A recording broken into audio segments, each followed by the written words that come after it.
Professeurs et étudiants en train de tester la qualité des bancs, mais des bancs estampillés service national. Bienvenue à la Haute École de Commerce de Kinshasa, ex-IEC, où le commandant du service national a procédé ce lundi 29 juillet à la remise de ces meubles.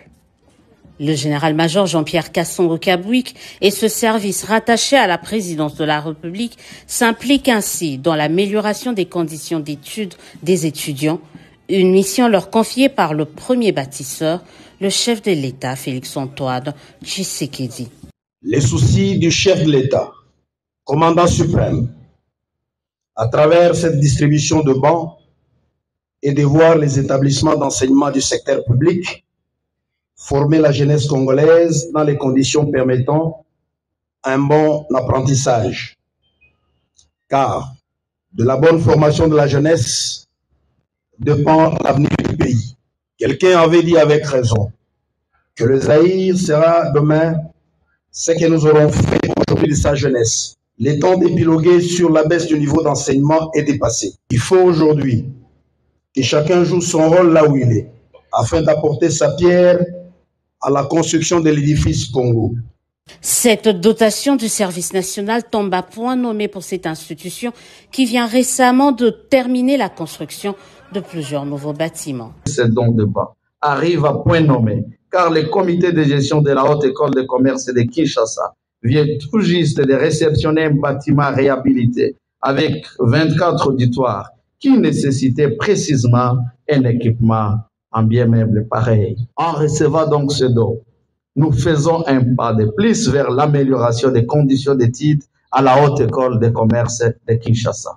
500 bancs fabriqués par des ex-Kuluna depuis l'atelier du service national installé à Lansele. Le geste est salué par les étudiants et la reconversion de ces exclus du système scolaire d'hier donne des idées aux professeurs. La surprise de voir que ces jeunes qui hier exclus du système scolaire sont curieusement ceux qui fabriquent les bancs pour que les autres puissent étudier en se mettant dessus. C'est très significatif, c'est très profond et je crois que la communauté universitaire doit accueillir comme il le faut ces gestes faits par ces jeunes auxquels on ne donnait plus une chance dans la vie.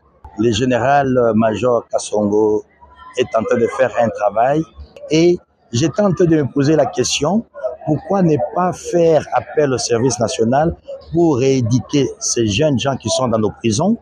Pourquoi ne pas faire passer les élèves du secondaire avant d'aller à l'université par le service national? Donc c'est tout un programme qu'on peut mettre en place. Je crois que le gouvernement peut réfléchir à cela pour que nous puissions, toute la communauté nationale, appuyer le service national et soutenir ce que fait le général Kasongo avec toute son équipe. C'est une très bonne qualité et là nous sommes à l'aise que ce que nous avons. Nous trouvons que nous les encourageons pour leur travail, qu'ils continuent de faire cela. Je suis élancée mais je me sens vraiment très à l'aise. Après l'UNIKIN, l'UNISIC, ex-IFASIC et aujourd'hui la EC, ex-IEC, le service national l'assure, les bancs, il y en aura pour toutes les institutions, surtout étatiques. Son commandant dit suivre à la lettre toutes les instructions du président de la République, Félix Tshisekedi, déterminé à faire du service national une structure au service de la nation et des Congolais.